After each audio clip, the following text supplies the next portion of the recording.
All right, welcome back, Watch fans. We got a special fundraise, as they call it in the grift stream, as they call it in the grift stream world. We're doing a fundraise because Watch Nicholas, the tomato can grifter, a.k.a. Nicholas Jarka, that is his real name. He's threatening to sue us. You guys know all about the drama we have. The videos, exclusive videos posted on the Honest Watch channel. That's right, the Honest Watch channel is reporting the truth. So to make a long story short, this grifter, this little tomato can, is threatening to sue us. Now again, for non-payment and more. But as you know, here is what happened. We gave this guy a break. Look, like everybody else, this guy always bites the hand that tries to feed him. He's got a long history. He was banned from YouTube multiple times for making racist, anti-Semitic statements. Yes, he's the guy that's always doxing everybody. And then he claims to be a victim. That's right. He's the perma victim, the grievance garage. Watch Nicholas. He's the permanent victim grievance garage guy, right? Always, everybody's always coming after. Yeah, he's always the victim, right? Now, here is exactly what happened. We have proof of everything. That's right. Here it is. So look, we figured, look, this guy, he's got a certain sense of humor. We got another YouTube channel, which is in the financial related. That's right. It's part of our conglomerate of YouTube. But yes, we have a financial channel. Figure, look, let's hire this little tomato can to do a live stream every day. Talking about trending stocks or Bitcoin or whatever, just general market stuff, so we can get some eyeballs on the live stream. And then we come on to I would come on to spruik our own merchandise. That's right, spruiking. That's right. Yes, stock promotion, fully disclosed, fully 100% compliant with all SEC regulations.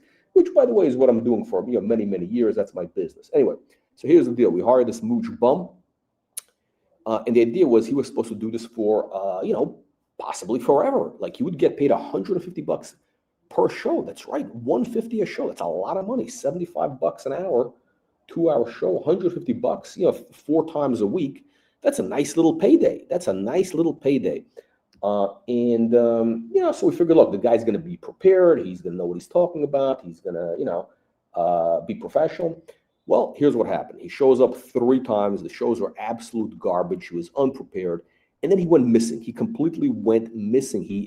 I sent him an email. Hey, where are you? Because I wanted him to continue doing the show. And yes, I was willing to pay this guy, even though the work was not that great. It wasn't that great. This guy went completely MIA, and I heard nothing from him. No invoice, nothing for 4 months. That's right, nothing from this mooch bum for 4 months. All of a sudden, he resurfaces. Again, this is back in October. All of a sudden, he resurfaces in late January, saying, "Oh, I need the money. Send money now." So I figured, hey, look, this bum, he went MIA. He wasted my time, wasted a lot of resources that we put towards this. He could wait now. Let's just jerk him around. Let's jerk this bum around, okay? And let's make some fun content out of it. We'll have Curly adjudicate the matter. We'll have the people's court. Should I pay him or not? Of course, I have no problem paying this guy. He did the work. Technically he's earned the money. He did a shitty job. He did a garbage job, and you can see the links. We got links posted to his live streams. And he did a garbage job, but look, listen, I've always paid my employees, okay? I'm in business 30 plus years. I've never, ever stiffed employees. I've probably had, over the course of the years, hundreds of employees, okay? We've had people who are lowlives, degenerates, drug addicts, convicted felons, guys in the witness protection program. I mean, literally, I've had all sorts of people. This is starting in the 90s. It was a different time, right? You had to hire people from the New York Times classified ads. This was before, all these fancy websites. You ran an ad in the New York Times, and hiring people, salesmen. Anybody who showed up, they'd get hired. We had some characters, okay, and yes, we got some, strange people, and everybody's always gotten paid. Yes, this guy is basically I don't know if he's an alcoholic, but he's definitely a dope head. He might be using opiates. Okay, now we know he's got a connect. We know he's got a connection for getting opiates. That's right, opiates. We know he's got a connection for getting opiates. Very close. Let's just say very close. You Google it, okay, and we can get into the details. Okay, now again, this guy. So look, we figure we're gonna, we'll pay him, but let's make him jump through a couple hoops. All of a sudden, this guy starts sending emails to my clients. That's right, he's sending emails to publicly traded companies, lying. Okay, he's making fraudulent statements and extortion. Okay, we've posted some of the clips. It's on the Honest Watch channel. We get a video of one of the emails. Essentially, he's telling these companies that I told him to lie about these stocks, and because he wouldn't lie about them, I'm refusing to pay him. That's right. This is what he's saying. He's saying that I told him to lie about these stocks, and because he didn't, I'm not paying him. First of all, well, two things. First of all, I wouldn't do that because why would I risk my I'm in a fully regulated business. Okay, I'm in a heavily regulated business. I'm dealing with regulators all the time. Why would I have somebody lie about a stock? First of all, there's no need to lie about it because it had a great story. Okay, there's no need to lie about it, and I've never lied about any stock. Everything is fully disclosed. Second of all, I never want him to talk about any stock because he's not qualified. But it gets even better. It gets even better. We'll address this. We'll address this in just a second. Now, this guy, but it gets worse because he claims, again, he's making a false statement. Okay, he's making a false statement, essentially wire fraud. He's demanding that this company, this publicly traded company, pay him the $450 that I owe him. He wants that company, which has nothing ever to do with him. He's never done any work, nothing at all. But he wants this company to pay him the $450, and if he doesn't, he's going to contact the SEC, Securities Exchange Commission, and say, this is what he said. This is what in his email he said. He would contact them and make a false statement that I told him to lie about the stock and say, I don't know, whatever it is in this guy's imagination. But it gets better. He's also he's contacted two clients that we know of. One of them he contacted, again, saying the same thing, that I told him to lie about the stock, and because he wouldn't lie, he's not getting paid. Here is the reality. The reality is, this client, I'm going to use the name of the CEO. It's in the screenshot. It's in the video on our Honest Watch channel. We got a video showing the email. The name of the CEO is Koral. Okay, that's the guy's name.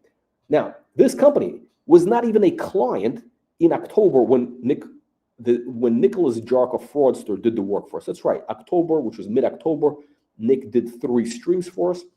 This company was not a client. We never talked about him. We couldn't talk about him because I didn't even know they existed. That's right. So Watch Nicholas is an absolute fraud, a liar, and he's essentially trying to extort a publicly traded company.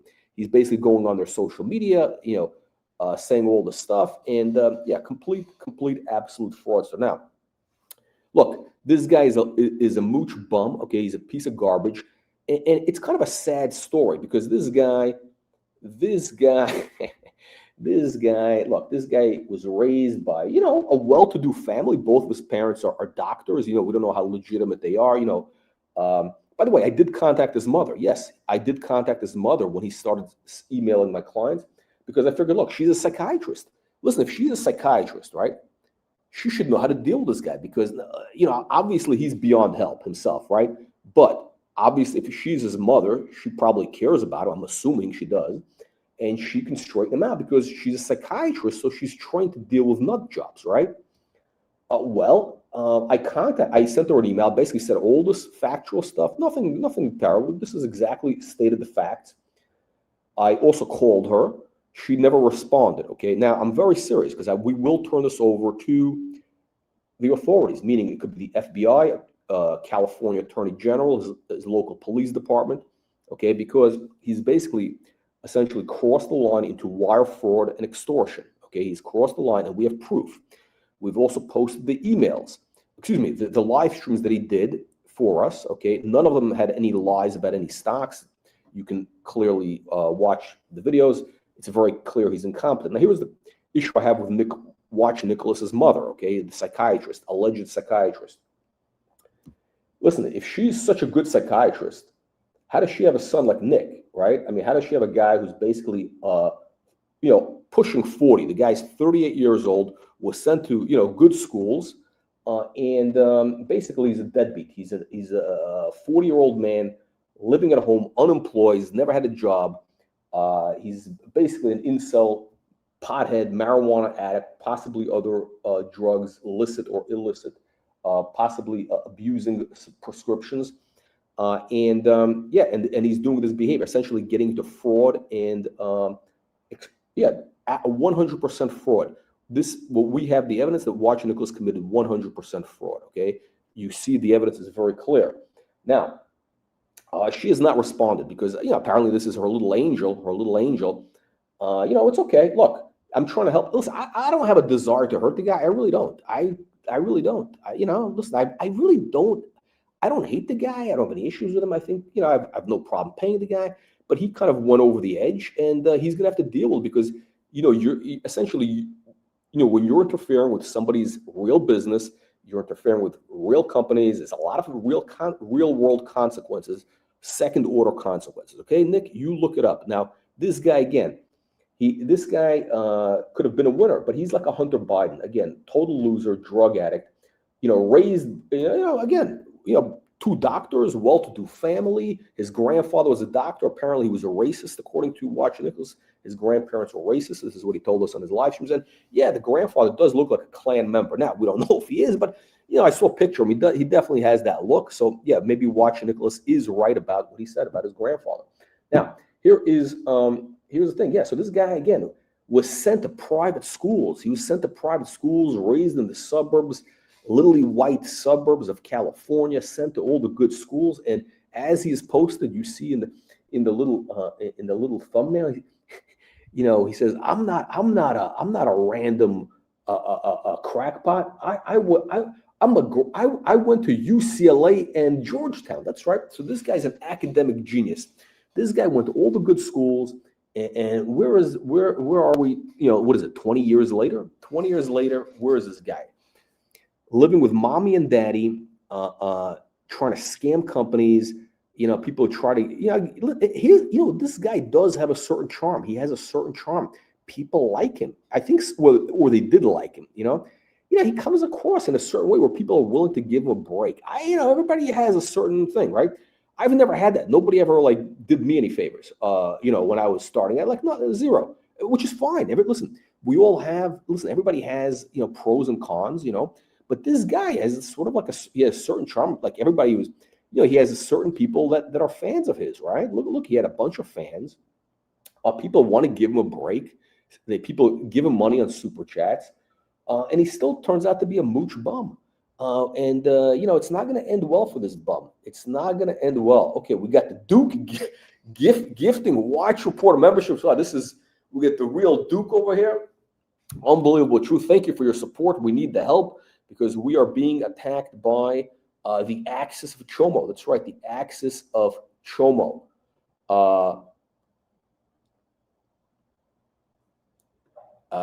Very hard to believe it's true. Anyone who blabbed about it, he's been wrong, but nothing's been done. I don't even know what this statement means. Yeah, this is unbelievable. Yeah. So yeah, it's really sad. I mean, this guy, again, no excuse. His parents basically fucked up. Okay, his parents are fuck ups. Okay, I'm gonna blame the parents. Listen. You always got to blame it on the parents. They're probably too nice to him. I bet this guy was never slapped across the face. First of all, I'm sure he was never spanked. Okay, he was never spanked. Sometimes you got to give kids a beating. You got to give kids a beating if they're doing something wrong, because you can't reason with them. You can't give them a timeout. That stuff doesn't work. This gentle parenting nonsense, it basically has resulted in a generation of Watch Nicks. That's what we got here. Okay. I bet this guy, his parents never slapped him around for doing stupid stuff. And as a result, you got this deadbeat. They were too nice. And he's kind of like that guy, that kid, the other Nicholas. That's right. We're talking about the psychopath who killed his parents, Rob Reiner's.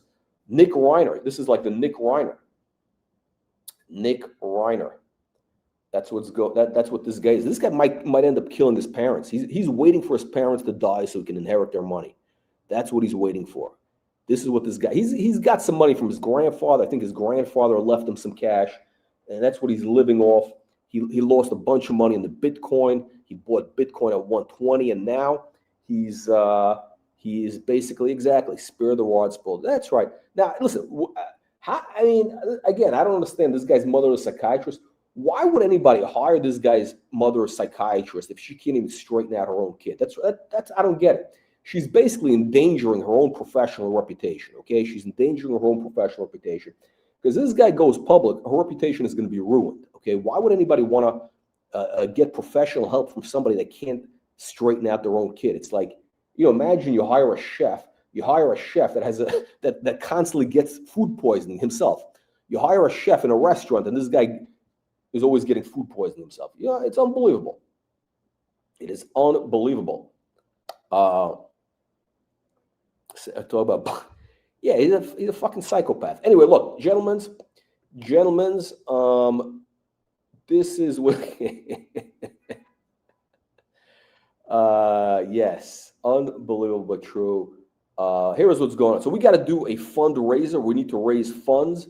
We're raising funds, so we're going to be doing a live stream. We got some content for you. Feel free to send super chats while this is on. We actually have an amazing content here. We have a Patek Philippe man. You know, this is the Patek Philippe channel we have here. Leslie Wexner, famously, this is the guy who basically was defrauded by Jeffrey Epstein. By the way, I do believe Leslie Wexner is 100% innocent. On the record, I believe Leslie Wexner was just kind of like a naive guy. If you watch this video, he's kind of like a goofy guy. Obviously, he's a genius. The guy is an absolute business genius, but everybody has weak spots. And, you know, he was basically, you know, he's too busy building businesses. He got distracted by this grifter, Jeff, who's a super grifter, really world class. I'm impressed. Jeffrey Epstein, I think, is a great man, was a great man, and I truly believe that.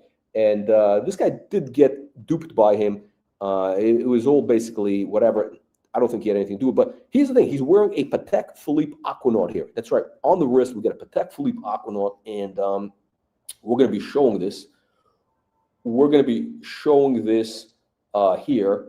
And we are hoping that you send some money now while this deposition goes on for 4 hours so we can get some funds. That's right. We need at least $3 million. We're trying to raise $3 million to pay so we can sue Watch Nicholas and his family. That's right. We're going to sue mom and dad. Unbelievably true. Excuse me. If you want, by the way, if you want to make the donations, please go to our the Watch Reporter channel. It's the Watch Reporter channel. The Honest Watch channel is not monetized. Honest Watch channel is not monetized. You know what I'm going to do? Hang on. Here's what I'm going to do. You know what I'm going to do? I'm going to actually close the stream on the Honest Watch channel. You know why? You know I'm going to close it? Because it's not monetized. Gentlemen, go to the Watch Reporter channel to make donations. That's right. To make the donations, you need to go to the Watch Reporter channel. Now, on the screen, we got Leslie Wexner, Aura Maxing, and Looks Maxing. That's right. By the way, this is interesting. So this guy is 85 years old. He's got a deposition in front of Congress. By the way, Leslie Wexner was not raised by two doctors. He was not raised in privilege. Leslie Wexner, I don't know. I think he went to the University of Ohio on a scholarship. He worked his way up, and he built a business. Leslie Wexner was a productive citizen, unlike Watch Nicholas. Now, his taste in watches, it leaves something to be desired. I'm not a fan. He's got the Patek Philippe Aquanaut. Now, this is a deposition in front of Congress. So this guy shows up. I mean, this is actually kind of a flex. I don't know. It's kind of an FU almost. He's, not wearing a suit like, you'd expect suit and tie. He's not wearing a suit and tie. He's there in a leather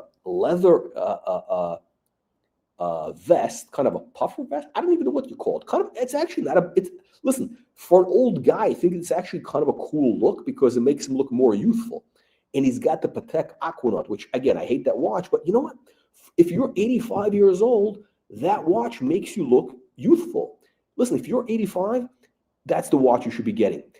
The watch you should be getting if you're 85 is some sort of a hype watch. Really, that's what you should be doing because it makes you look 50 years younger. Either a Patek Aquanaut, maybe on the orange strap, the Aquanaut, or you get some crazy Richard Mille. That's right, you got to get a Richard Mille, again, with a crazy yellow or purple strap, with a ceramic, a lime green, This is what you got to be doing when you're 85. So here's Leslie Wexner. I'm going to leave this to you. I'm going to be checking out, but you feel free to comment on Watch Nicholas Jarka, the grifter, and looks maxing and or maxing. Of Mr. Leslie H. Wexner, conducted by the House Committee on Oversight and Government Reform under the authority granted to it pursuant to House Rule 10. Accordingly, House Rule 10 grants the committee broad jurisdiction for the committee to conduct investigations of any matter at any time. On January 7th, 2026, the committee voted to approve a motion directing the chairman to authorize and issue a subpoena to you for a deposition. On January 23rd, 2026, Chairman Comer issued a subpoena for Mr. Wexner to appear today for a deposition in furtherance of the committee's investigation into the actions and investigations of Mr. Jeffrey Epstein and Ms. Ghislaine Maxwell. I will enter the subpoena and corresponding cover letter as Exhibit 1. The committee noticed the deposition for Mr. Wexner on February 9th, 2026. I will enter the notice for this deposition as Exhibit 2.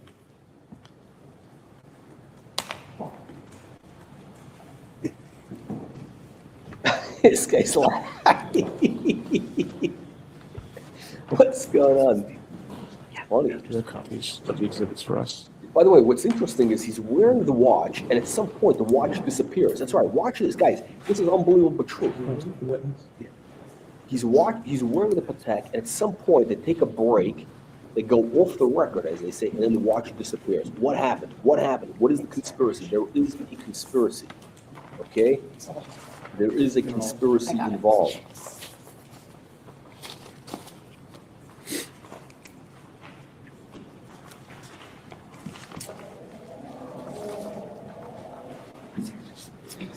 Can the witness please state his name and spell his last name for the record? Leslie, L-E-S-L-I-E-H-W-E-X-N-E-R. By the way, this is great. This is a great video. I only saw part of it. It's too Thank long. you. I can't watch My it. name is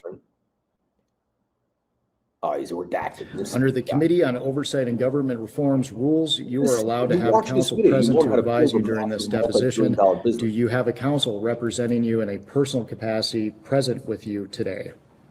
Yes. Yes. Will counsel please identify themselves for the record? Michael Levy of Ellerman and Zina Levy on behalf of Mr. Wexner. Elizabeth Martin with Ellerman and Zina Levy for Mr. Wexner. And Matthew Zeiger from Zeiger Tickets and Little. On behalf guy of brings the army.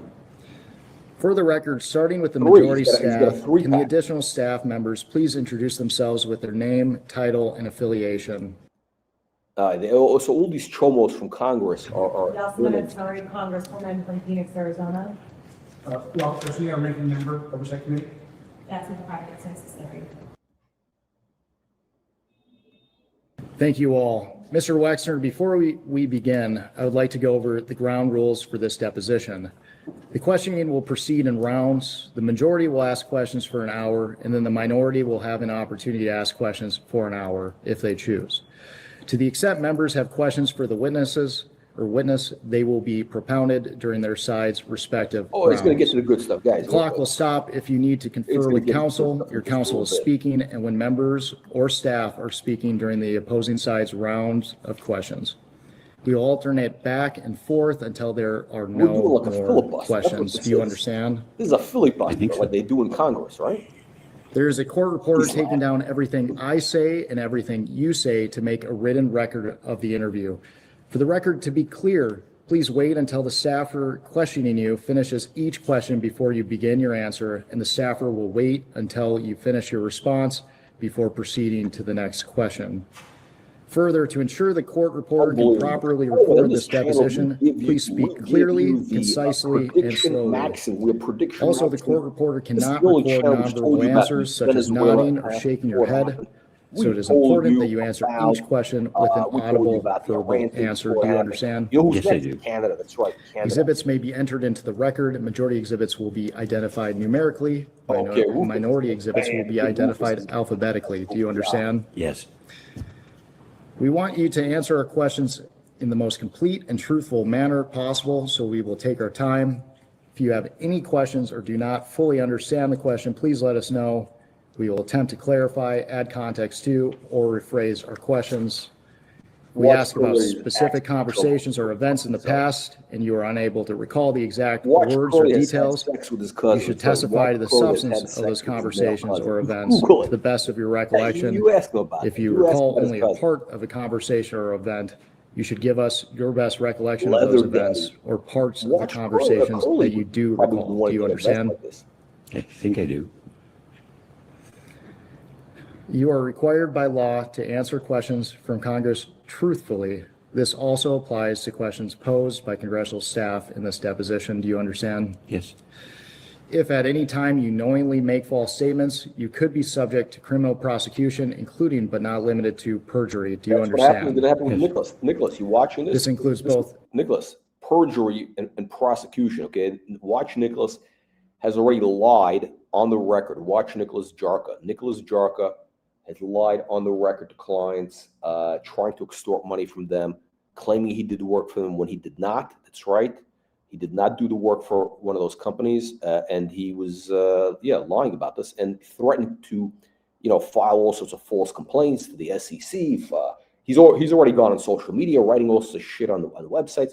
Yeah, this guy's a psychopath, and again, a disgrace to his family. I mean, he's an embarrassment to his family. Curly was right. Curly was right about this Watch Nicholas. Unbelievable true.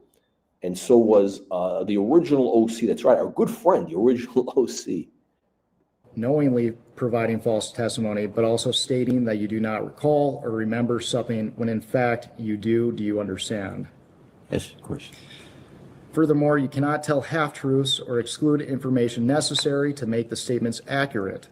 You are required to provide all information that would make your response truthful. A deliberate failure to disclose information can constitute a false statement. Do you understand? Yes. Is there any reason you are unable to provide truthful testimony in today's interview? No.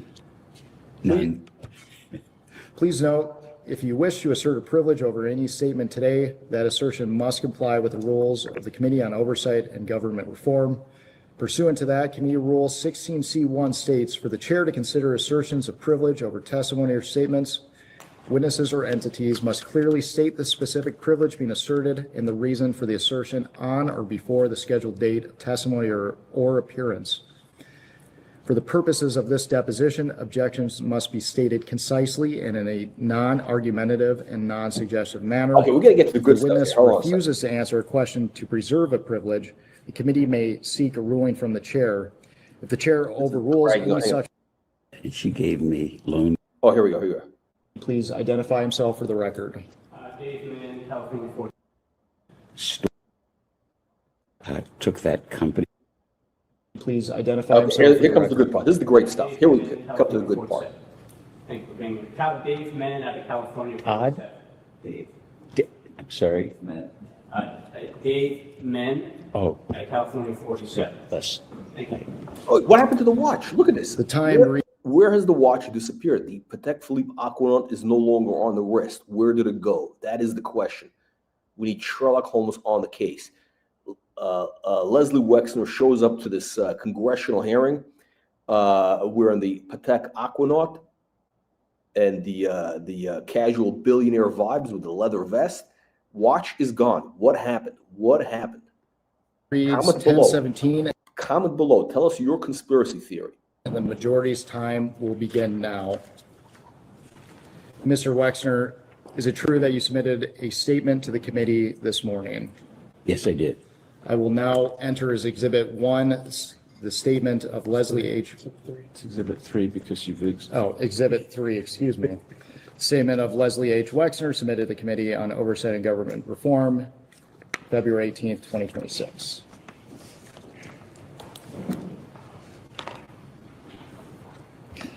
Mr. Wexner, let's start by briefly discussing your education and experience. Where did you attend undergraduate school? The Ohio State University, And what degree did you graduate with? business degree. And I know you had a long career, but can you briefly summarize your professional career for the committee?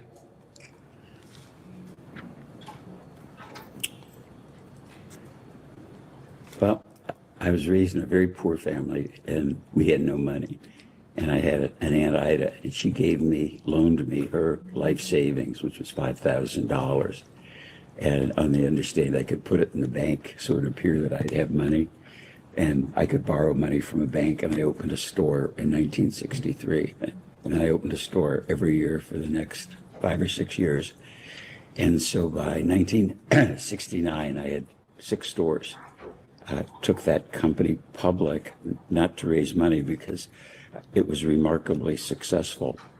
And I wanted the associates of the business to own a piece of the business. So I gave stock to virtually everybody that worked in the stores and the back rooms and cleaning people. I mean, I'm very proud of that. And then opened more stores and more stores, and figured out at one point that there was a limit to how many limited stores I could open. So I invented a second business called Express, and opened up more and more stores. And what the business then turned into was the largest multi-division fashion specialty business in the world. And in hindsight, I kind of invented multi-store national and international store retailing. And just a remarkable, as I look back, I don't know how I did it, but probably in my lifetime I opened 10,000 stores around the world, probably 20 different brands. So that's what I did. And that's what I did in business. I started to tell you what I do personally, but that's another story. Thank you. Let's move on to your relationship with Mr. Epstein. When did you first meet Jeffrey Epstein? Probably 35 years ago, 40 years ago, I don't remember exactly. And met him through friends. Approximately what year would you have met him?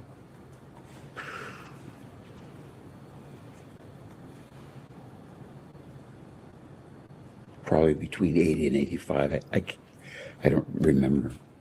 And how did you first come to meet Mr. Epstein? It was really by accident.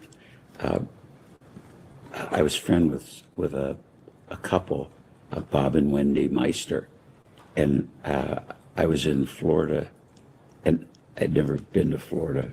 So they were driving me around, showing me what South Florida looked like, and and they showed me the Breakers Hotel, and they were just driving around the driveway, and Bob stopped the car and he said, "There's somebody you should meet. Really smart, savvy guy named Jeffrey Epstein." And so they stopped the car. I was sitting in the back seat, and they introduced me to Jeffrey, and we drove off. That was about it.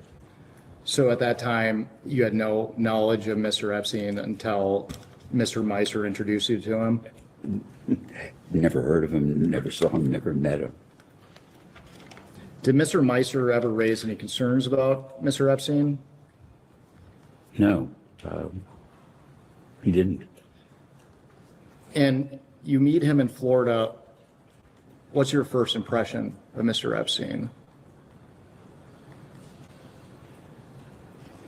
Kind of a medium, dark-haired guy. I don't remember saying much more hello, shaking his hands, or maybe nodding from the back seat of the car. What was your first impression of Mr. Epstein? He was just a guy, about medium height and with dark hair. At that time, did you have any understanding of what he did for work? No, Did you understand Mr. Epstein to already be wealthy when you met him? no.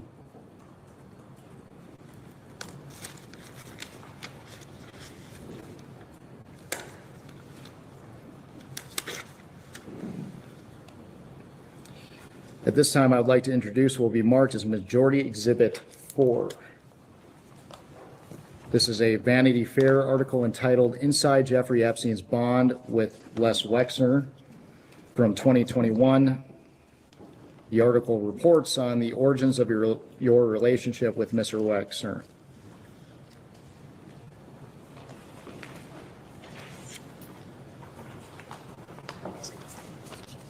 Give me one more. The witness. Give me one. I think it's the.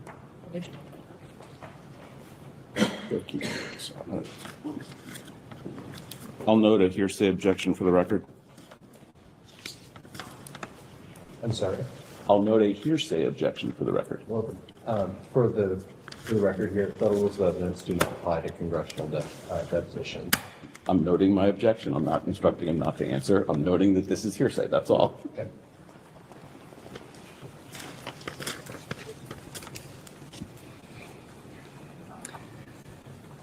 So in the article, it says that you met Epstein sometime around 1986.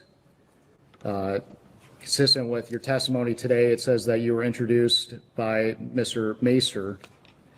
Do you agree with the article's characterization? I don't know, I remember seeing the article. Do you agree with the article's characterization that you met Mr. Epstein through Mr. Macer? Objection. What character? He said he didn't read it. What characterization are you referring to?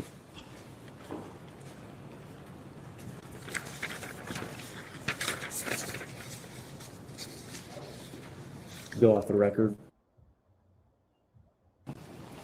So you previously testified that Mr. Macer introduced you to Epstein, is that right? Meister, Meister. Bob and Wendy introduced me to Jeffrey Epstein. And at that time, what was your relationship with Bob and Wendy Meister? Well, I met Bob because he was a international insurance broker, and they had our insurance business, and Bob wanted me to meet his wife, and Bob and Wendy became friends.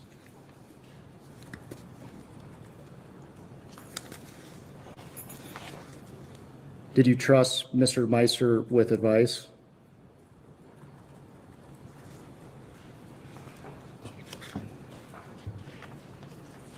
Well, I trusted him with insurance advice because that's what he did. He was the vice chairman of an international insurance company, but I didn't trust him like for business advice or anything beyond the scope of what his profession was. I want to direct your attention to page 9 of the article.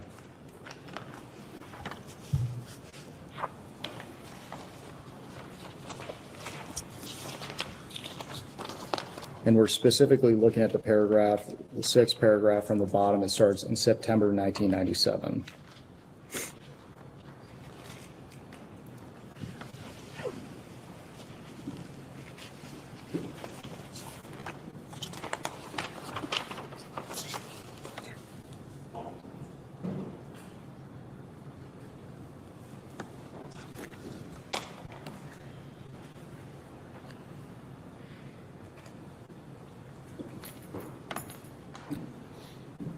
And when you're ready, I'll read the relevant. Just let him finish. I just read that paragraph. Yeah. It reads, in September 1997, Wexner celebrated his 60th birthday with a dinner at his Ohio estate. Meister says he used the occasion to once again tell Wexner how untrustworthy Epstein was. My wife and I told him and Abigail hundreds of times to stay away from Epstein. Mr. Wexner, do you recall this occurring? Objection. Double hearsay. Are you directing your witness to not No, answer the question? no. I will direct the witness not to answer if that's my intent. I'm just raising an objection for the record. I first thing to understand is I never had a birthday party for myself. In fact, I never had birthday parties. My mom and dad just didn't do that. And Abigail's been great because every milestone birthday has been a surprise party. And I think, I don't remember for sure, but the 60th birthday party, if Senator Lieberman was there and Marshall Rose was there, Shimon Peres was there, John Glenn was there, Max Fisher was there.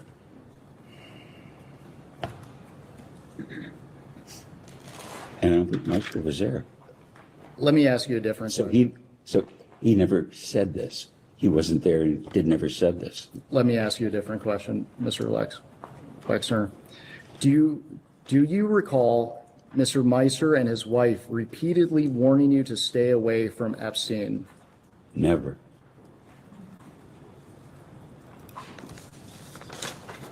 I want to now direct your attention to the 5th page.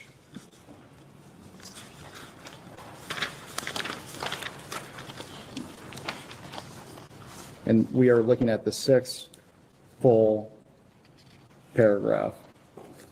The one that starts soon after? Yes.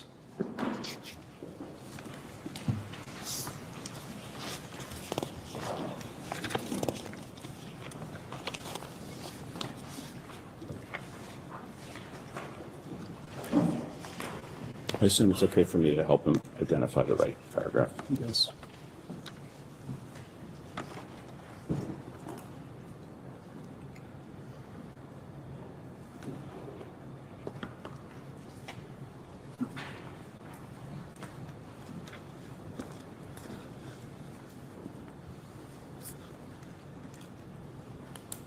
Yeah, I just read it. For the record, it reads, soon after introducing Wexner and Epstein, Meiser started hearing disturbing stories about Epstein's sexual proclivities. Think of whatever the worst thing anyone could do is, and Epstein did them all, Meiser said. Did Meiser ever express concerns related to Mr. Epstein's sexual proclivities? Never. Objection, double hearsay. He answered. Never. The very next sentence continues, Mr. Epstein showed up unannounced at Meiser's Park Avenue apartment with 5 models for Meiser's sexual entertainment. Epstein thought he was bringing me a gift, according to Mr. Meiser. Were you aware of this occurring? Objection, double hearsay. No. Did Mr. Epstein ever present you with women for your sexual entertainment? Absolutely not.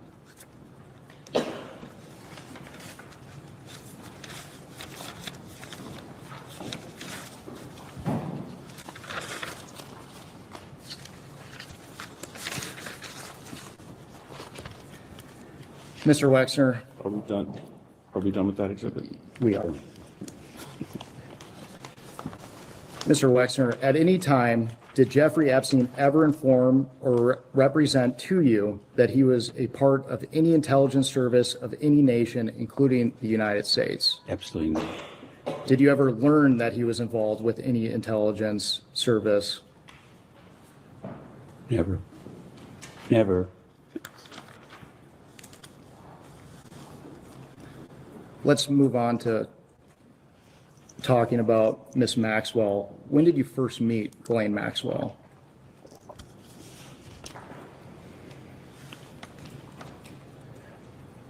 Probably about the time that I got engaged to Abigail. So must have been about 1990. And do you recall how you met Miss Maxwell? Well, Jeffrey wanted me to meet the person he was going to marry, and I was engaged to Abigail. And period. Do you have any recollection of where you met Miss Maxwell? No. And based on your testimony, is it fair to say that Mr. Epstein introduced you to Maxwell? Absolutely, yeah, sure. And you mentioned it previously, but what was your understanding of Miss Maxwell's relationship to Mr. Epstein? They dated, they were in love, they were going to get married. Were they, would you characterize it as a monogamous relationship? I thought so. So during this period, you had no knowledge of Mr. Epstein ever having any relationship with any man or woman besides Miss Maxwell? No. Didn't. How would you characterize your relationship with Miss Maxwell?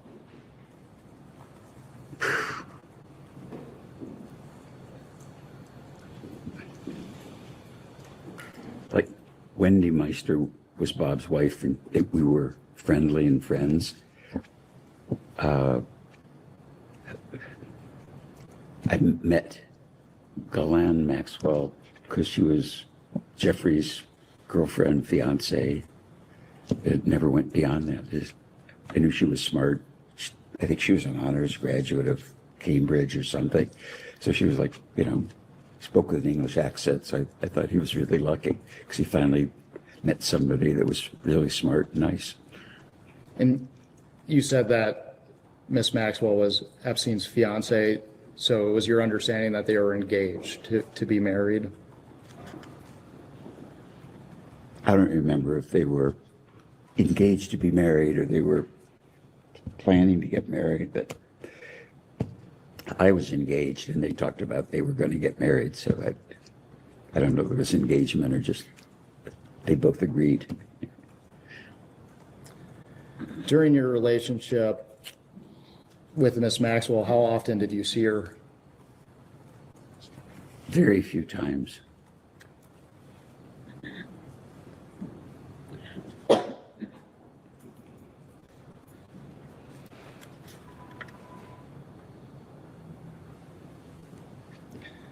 Mr. Wexner, the committee is investigating the circumstances surrounding Mr. Epstein and Miss Maxwell and the trafficking of young women, trafficking and sexual abuse of young women or girls. Did Miss Maxwell ever introduce you to any young woman or girl? No, I don't think she ever introduced me to any female or man. Did Miss Maxwell ever ask you to introduce a young woman or girl to your friends or associates? No. Did you ever introduce any young woman or girl that you met through Miss Maxwell to any of your friends or associates? Objection assumes in fact not in evidence. You're fine. So it's the courage to answer the question. That's fine. Repeat the question.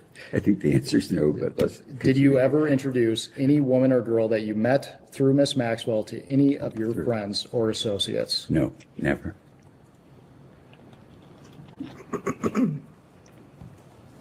Did Miss Maxwell ever visit your home in New Albany, Ohio? I don't recall.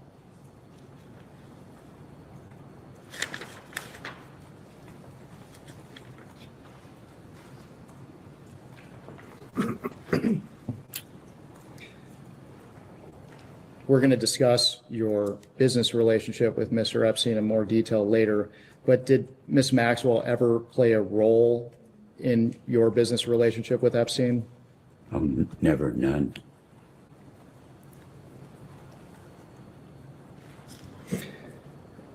During your relationship with Miss Maxwell, did she ever represent or inform you that she was a part of any intelligence service of any nation, including the United States? No. Did you ever meet Ghislaine's father, Robert Maxwell? No.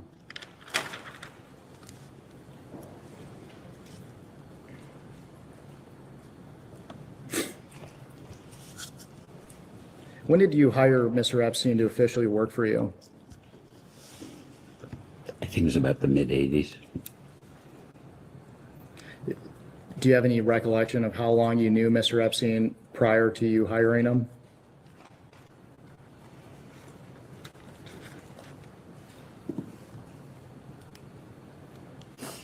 Not specifically. Maybe I met him and that visit in the car, and maybe it was 6 months or a year later that I asked Bob about, I needed somebody to help me. And I think he said, did you talk to Jeffrey Epstein? And I think so. I'm guessing from when I met him first to actually having a conversation, it was probably a year. Just to clarify, that's not actually the time that you hired him, though. That's the time you had the conversation. Yeah, yes, that's, For the record, you don't recall the exact dates that you hired him? no, I don't. Another member of Congress has joined us. Can she please introduce herself for the record? Yeah, Michigan, so we represent the 12th congressional district in Michigan. Okay. And Mr. Martin, can you please invoice just a little bit? He is trying. I keep telling him he's trying. Speak more loudly. Would it help better if I sat more in the middle? We have the video set up. Okay, I'll try to speak louder. If I'm not speaking, if you wave or something, it'll remind me. Mr. Wexner, would you characterize your relationship with Mr. Epstein, at least initially, to be solely business related? Yes. Did you at any time ever consider him to be a close friend? No.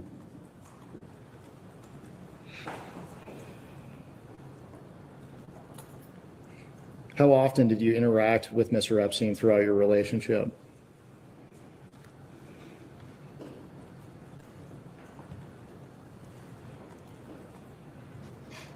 Probably a lot of phone conversations, but meetings, didn't see him much.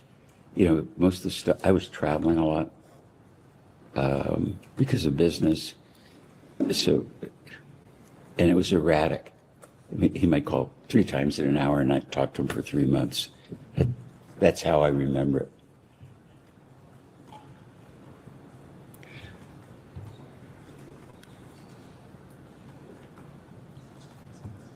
When you were interacting with Mr. Epstein, did you enjoy spending time with him?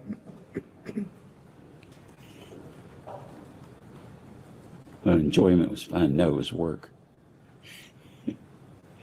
Can you elaborate on that? What were the nature of your interactions with Mr. Epstein? Like professional, you know, this is what's going on. Have you paid this bill? Do you know about that? Or, you know, I took an inventory of your house and no one had ever taken an inventory of your furniture. Do you know how much furniture you have? And it was like, no, I never thought about it. Well, I know, you should know that I have an inventory. Things are buttoned up. It was like what an author would, I don't think, how can I explain it? It's like people talk about family offices, and I'd managed all my stuff, or my admin paid my bills because I was so busy. And I realized there was a complexity in my personal life, and somebody had to just do this stuff because it wasn't getting done properly. And so it was like,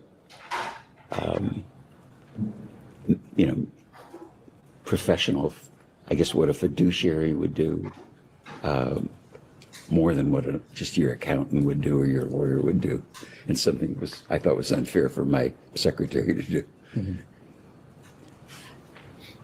And you testified that at times he would call you 3 times a day. Is that a fair characterization of your testimony?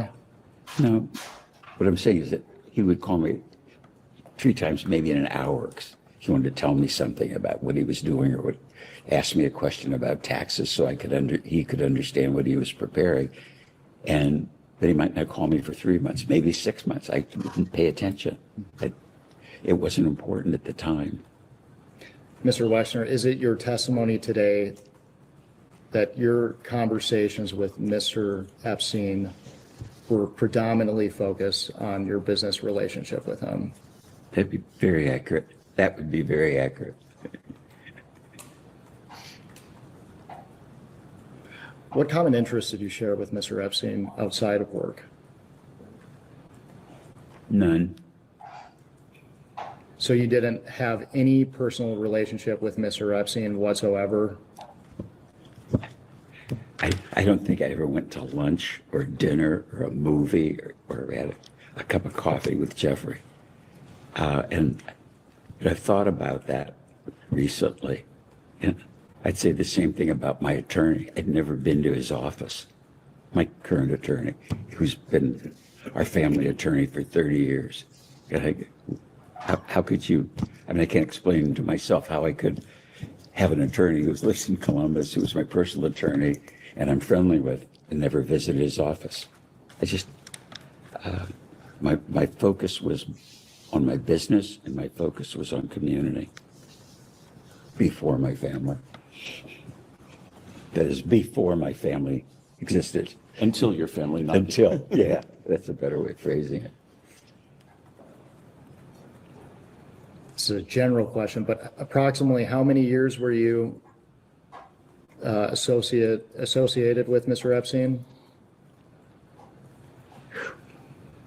I don't recall exactly. And to be clear, you at no point ever considered him to be a friend. No, I didn't see Jeffrey as a friend. I saw Jeffrey, as I see Matt, my attorney, as friend. We're friendly, but we're not friends. I mean, obviously, someone that worked for you in a trust position, you're friendly with. You're not in a hostile adversarial argumentative position with the people that are advising you. It's been reported repeatedly that you were close friends with Mr. Epstein. Why do you think people would come to that conclusion? objection, hearsay.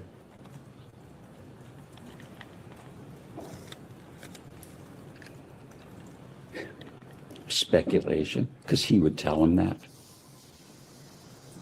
But he told me he was friends. I mean, if you told me that you were friends with Bill Clinton, I would believe it. Or if anybody told me somebody was a friend, I would believe it. So I think the perspective that I have now, and I think what's really important for this group to understand, is that as I look back at it, I was conned by the world Olympic all-time con artist. And when you look at, I read in the news all the people he knew, royalty, kings, princes, and all that. An incredible con artist. Do you think Mr. Epstein thought you two to be friends? Objection. I don't know what he thought.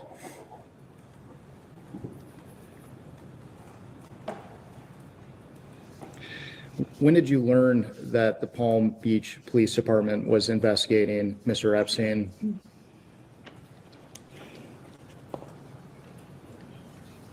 I don't recall. Mr. Epstein was convicted in 2008. Did you maintain any contact with Mr. Epstein after his plea deal? As I recall, concomitantly with Abigail taking over the finances, and my wife was a M&A lawyer. She worked for Davis Polk. She's really smart. And she took over the finances, and kind of concomitantly, she was discovering that he would stole money from us, and concomitantly finding out about these accusations and the criminal activity that he pursued. And when we found out about it, we severed relationships with him immediately. Mr. Wexner, I appreciate the context, but when was the last time you were in contact with Mr. Epstein? I have no recall. Did you have any contact with Mr. Epstein after 2008? What happened in 2008 again? Mr. Epstein entered a plea deal related to the solicitation of minors. Oh, okay. Never talked to him, never saw him. As far as I was concerned, once we knew how bad he was dead. Did Mr. Epstein ever ask you for personal favors of any kind? Not that I recall. Did you ever ask Mr. Epstein for personal favors of any kind? No. How involved was Mr. Epstein in your personal life?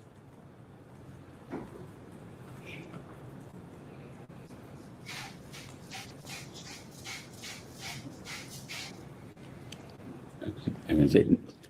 If you could think about that.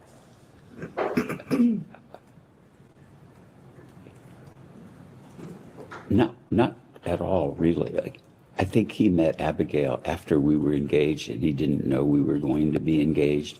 So I didn't discuss my personal life with him or anything. Just, he was kind of the business manager of my personal affairs. And, you know, at the time, I probably had 20 CEOs reporting to me. And so I had I was used to having business relationships with people, whether it's attorneys, accountants, investment banks that we were doing business with, at commercial banks. Send Monees Now. Oh, we got relations, Morty's Diner here. Look at this. All right, I'm back on. I'm actually people that I worked with. I was pretty much a loner. Morty's Diner. Is it true that Mr. Epstein oversaw your prenup? Is it true that Watch Nicholas, a.k.a. Nicholas Jarka, fraudster, got you hooked on drugs? Did Nick's father prescribe you benzos? Did Nick's father give you an illegal prescription? This is what we want to know. We are investigating this case. Okay, that's is what's going on. We got the videos posted on the Honest Watch channel. The Honest Watch channel has actually the details. You know, look, we got some humor here, but the reality is this Nicholas Jarka has crossed the line. He has crossed the line. So yes, so this is we got multiple drug addicts. That's the Watch Nicholas associations. We got confirmation of associations with drug addicts, degenerates, and other fraudsters. Unbelievable, but true. Nuptial agreement? I don't recall that I had one.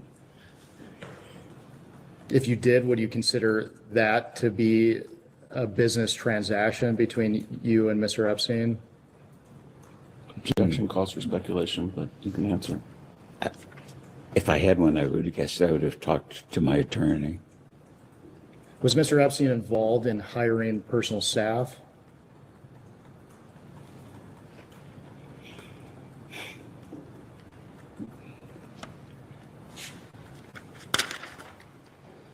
I think the answer is none. I can't remember anybody that he would have met that I hired personally. You know, I'm thinking also business and household staff, people like that. No, I can't think of an exception. And we will discuss your financial relationship with Mr. Epstein in greater detail later, but broadly, did Mr. Epstein ever ask you for any financial favors?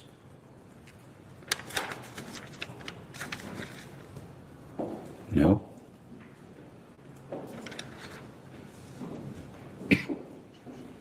Let's talk about your property here in New Albany. When did you first buy the New Albany property?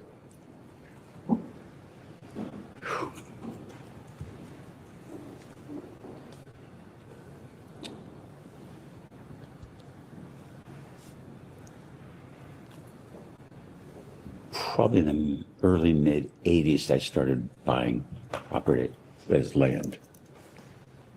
This was what you saw today if you drove around New Albany. This was all farmland. Where the house was a sod farm. So it was just in the country. Did Mr. Epstein play any role in the acquisition of the property? No. Did he play any role in the development of New Albany? Oh, no. On your property, would you often conduct business meetings? Would he? Would you? With whom? With anyone he's doing business with? Okay, including L Brands? Yes. Okay. I think the only business meetings we ever had in the house were business meetings in L Brands, community meetings, some university meetings, but no, I don't think we ever had a New Albany meeting. as a business in the house. We'd have it at the AWOL MIA office.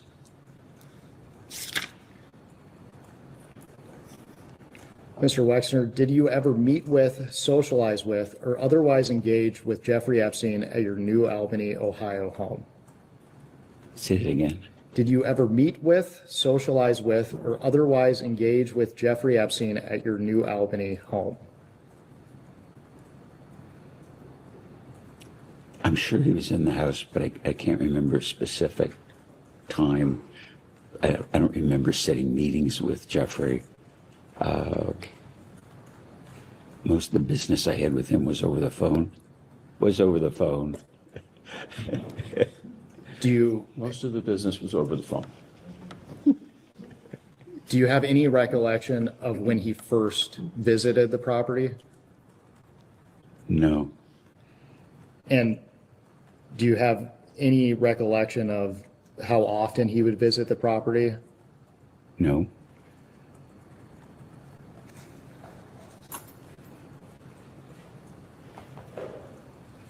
So is it your testimony today that you would not have been aware of every time he visited the property here in New Albany? Without question, I wouldn't have known. The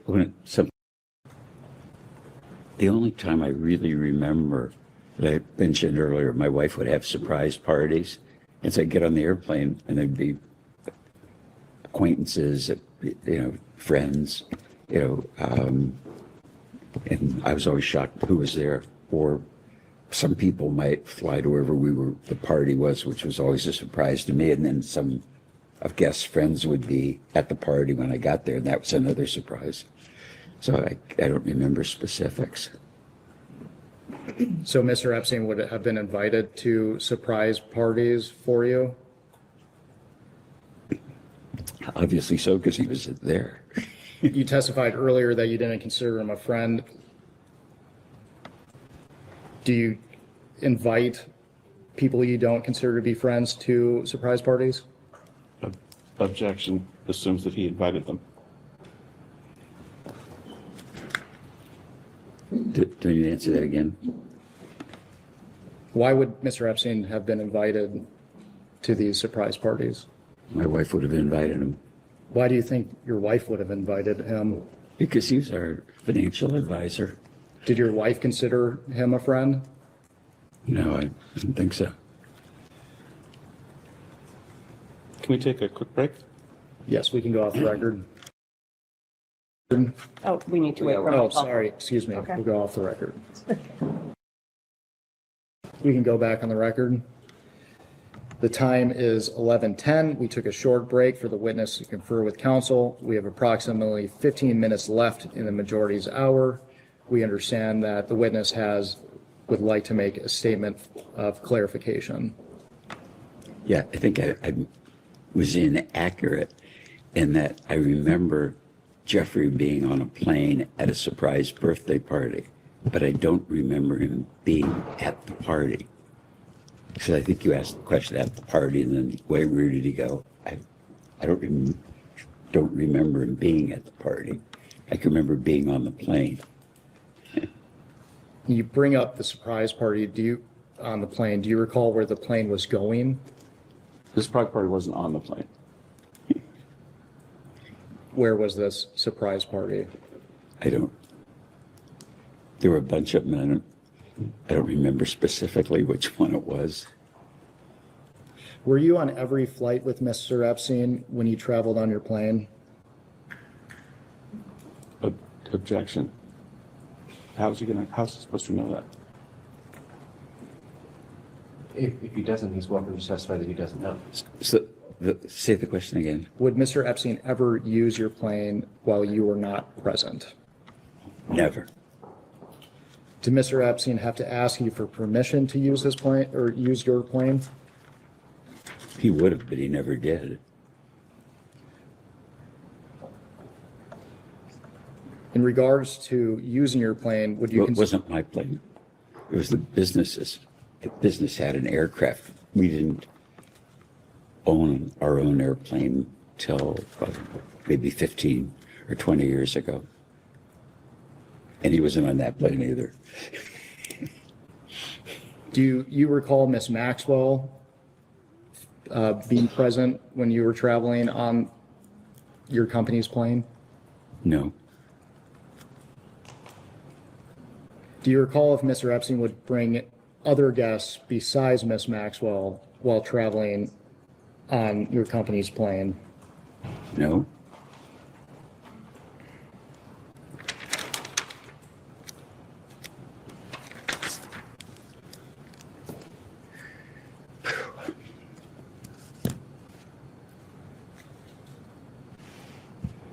There's an address at the 7500 block of King George Drive. Are you familiar with that property? no. Not familiar with that address.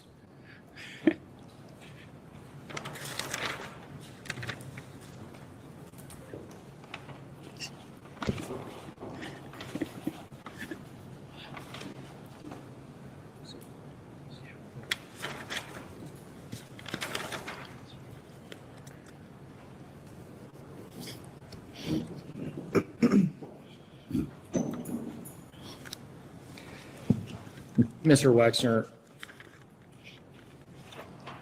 how did Mr. Epstein act towards women or girls around him In his presence, or? in your presence? Yes.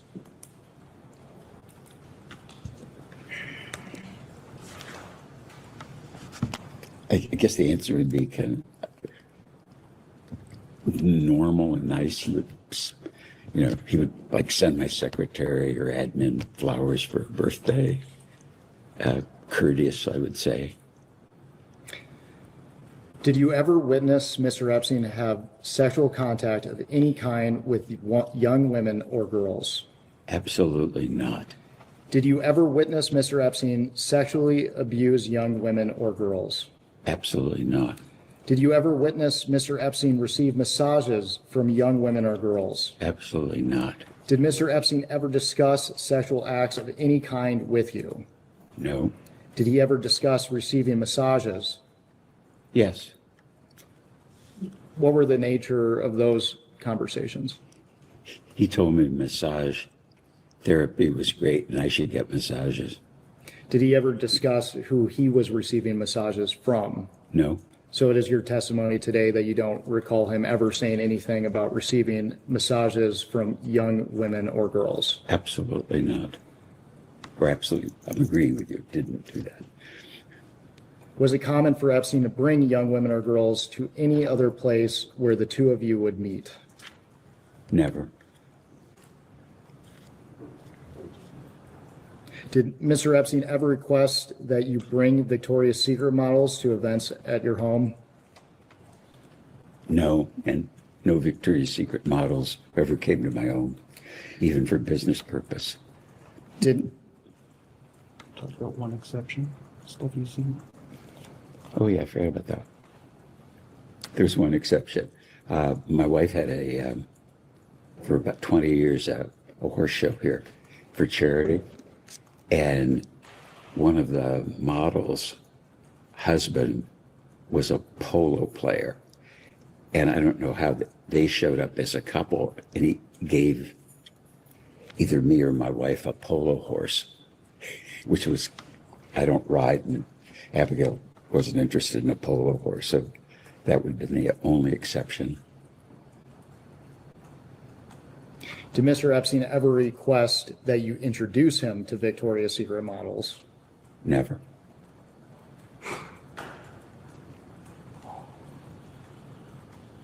And I just want to clarify your testimony earlier, but did you ever receive any massages from any young woman or girl brought to you or by or introduced to you by Mr. Epstein? Never.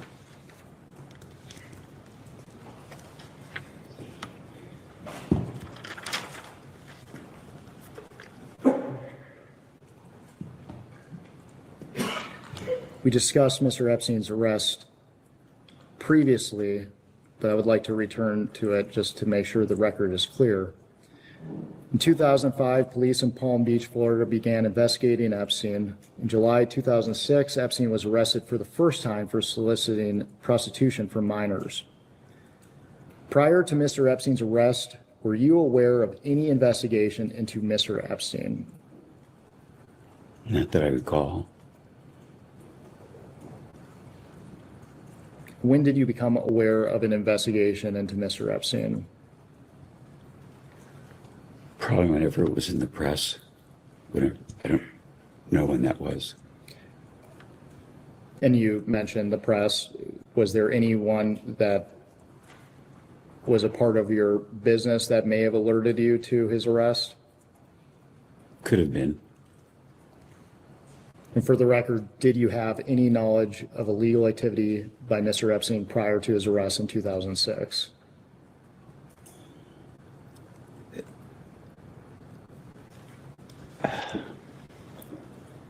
The only I recall is my chief of staff told me, and I don't know, he knew press, whether it was the newspapers or radio or TV, that that Jeffrey had been accused, or a woman was suing him for, I don't know, being aggressive. And I remember calling him and saying, "What the hell is this?" And he said, "I was being shaken down by a hooker." And I believed him. And I think the follow-up to that conversation was, I hope, you're not bullshitting me. Because if it is, the party's over. He said, "Absolutely not. Do you think I'm stupid?" Which is probably what I would say to attorney or say to you or anybody that I worked with. If you do something off, you're out. So after you had that initial conversation with him, did you discuss the allegations as they were being investigated with Mr. Epstein, excuse me? No, I don't think I discussed it. It was done, and I believed that he wasn't stupid. And you mentioned your chief of staff. For the record, who is that? His name is Bruce Saul, and I met him through an acquaintance. Answer the question. Okay. It's going to help if you answer the question that he asks. Okay, thank you. Thank you. We'll all get out of here a lot faster. Did your chief of staff have any relationship with Mr. Epstein? Other than, so how do I answer it? I don't, none except if he would call him and I would know it. Everybody knew where I was all the time. So if somebody wanted to find me, would he call Bruce or call my admin? Where's Les? Because I try to be available to people, but I don't tell everybody where I am and where I'm going because I'm traveling so much. So I would guess conversations. I'm speculating that those conversations might have happened. For the record, you were surprised by Mr. Epstein's arrest? Yes. Do you recall people around you being surprised by his arrest? Don't specifically recall. Probably at the time they were, but I don't remember it. Do you recall whether anyone around you advised you that you should cut ties with Epstein after his arrest?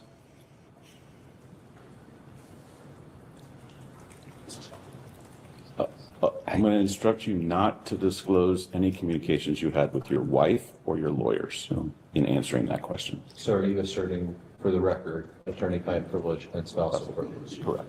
To be clear, the House does not recognize common law privileges. And so if you are asserting that in order for him to not testify to those, in order to preserve that, we may discuss and may take that to the chairman for a ruling.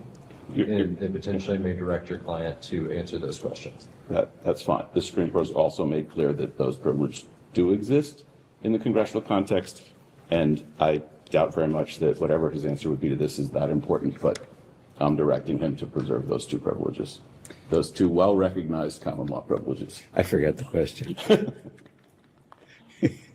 Go ahead, Master.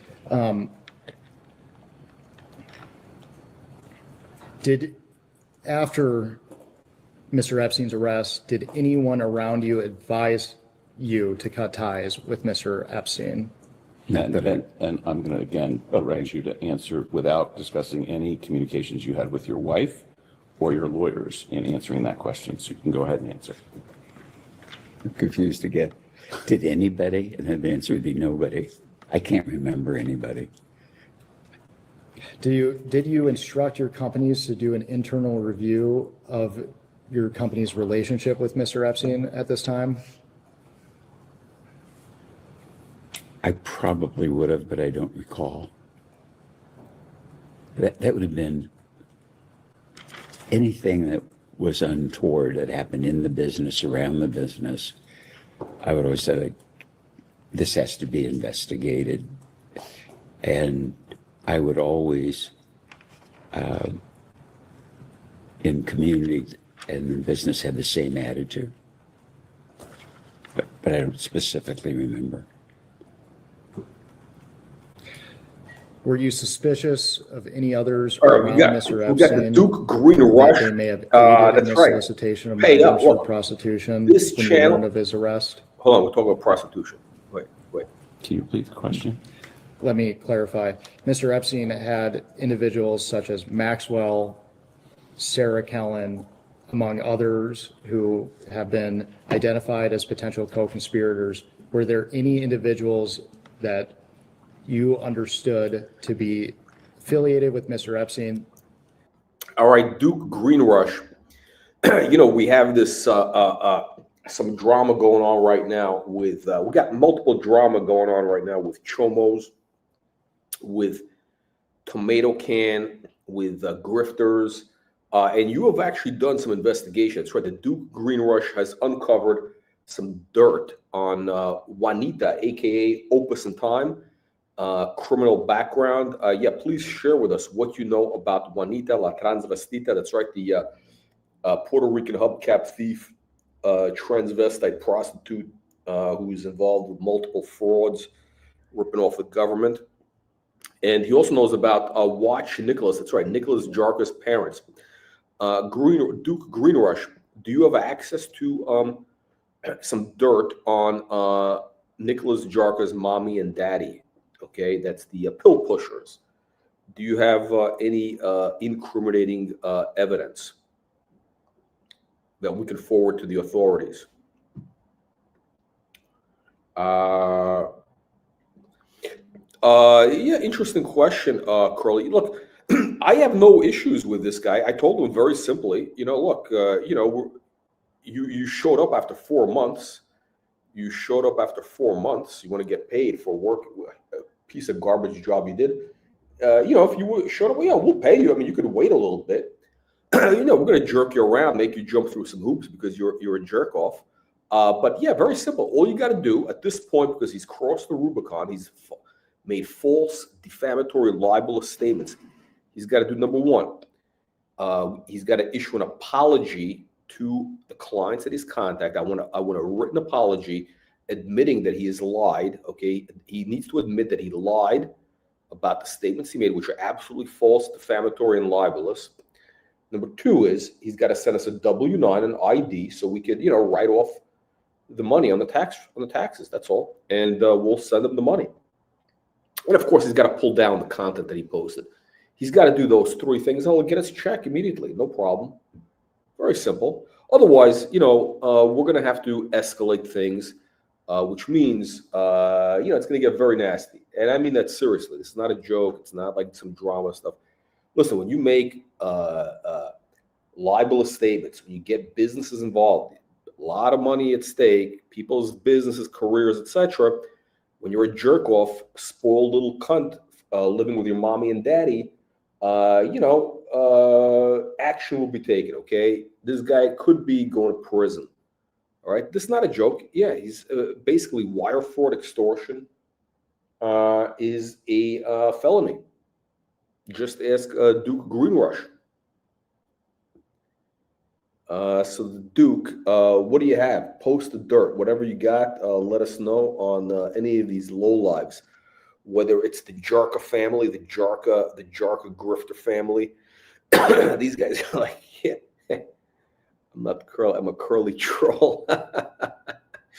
So many trolls. Too many trolls. Not enough time. Not enough time for all the trolls. That you may have suspected to have aided in his crimes?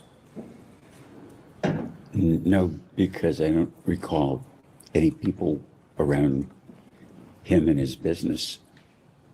My business was with him. Oh shit! Whatever. I don't know my attorney's admin or who his associates are. Mr. Wexner, we're approaching the end of our hour, so I will just ask you one final question before we take a break. With the benefit of hindsight, were there any things you witnessed or observed about Mr. Epstein that could have suggested he was trafficking and sexually abusing women? He wasn't trafficking Absolutely anybody. not. I've asked myself that question over and over, why I didn't see there should have been a clue or something that I should have picked up on. There's nothing I can recall, nothing new. Listen, here are the real facts. Okay, here are the real facts. I'm gonna tell you the reality. Jeffrey Epstein did nothing wrong. Yes, he liked young girls, meaning, you know, they're 18, maybe plus minus, but those things are, you know, it's all country by country rules, right? I think the age of consent is like 14 in Europe. It's like 14 in Alabama, whatever. Is it wrong, creepy? What? Listen, we're not making moral judgments, but did he do anything illegal? Did he was it like a crime? No, he was not. He was not a pedophile. Okay, Jeffrey Epstein was not a pedophile. So all this stuff you're reading is absolute bullshit. Okay, 100% bullshit. Jeffrey Epstein was basically a grifter. He was kind of like one of these live stream grifters, like a Watch Nicholas or Archie Luxury, but a success on a higher scale. That's all. And I think he was a great guy. Not even a clue of a clue. And I think the reason, in hindsight, and I think for the understanding to get to the bottom no, that will of what never Jeffrey happen. did, No, listen. This guy is to understand how great a con he was. Piece of garbage. Because that's the explanation We're I not here have for to drama, myself. like, How could I have never shit. And his thought he family was a shit. thief? How could I never His thought he was a shit, the product pervert? of shit. That's You know, all the terrible things. Never clue.